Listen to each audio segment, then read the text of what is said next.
Problema mo oil leak sa engine oil pan, baka malutong na mga seal niyan. Para sa mga Honda City GM, ito ang parts na kailangan palitan: half moon at o-ring seal. Samahan mo na ng Beta Gray at brake cleaner para sa mga gagawin sa pagkabit ng mga seal. At ipakabit sa magaling at pagkakatiwalaang mekaniko para panalo. Tara, samahan niyo ako para alam niyo ang mga gagawin kung nangyari din sa inyo ito. Dito ka sa akin, sabayan mo kung bumiyahe. Ikaw sa manubela, susundin kang parang reyna. Basta pangako mo, ililiko sa masaya. Kung saan ka liligaya, dun ko gusto mapunta.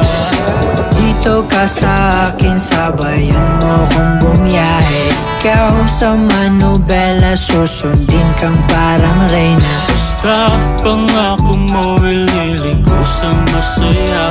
Kung saan ka liligaya, dun ko gusto mapunta. Dumating na din tayo sa lokasyon na kung saan ang gagawa ay isa sa magagaling pagdating sa Honda.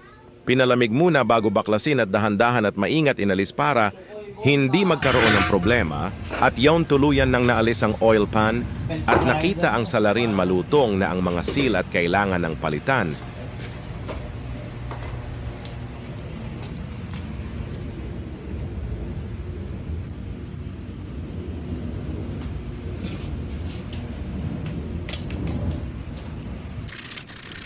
Konting linis ni Kuya Kaskas doon, Kaskas dito.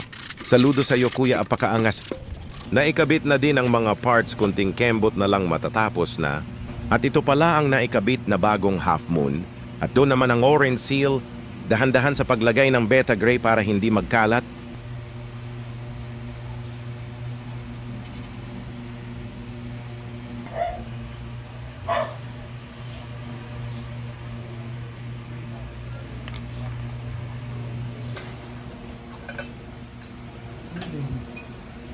Sa wakas natapos din, maraming salamat sa magandang serbisyo.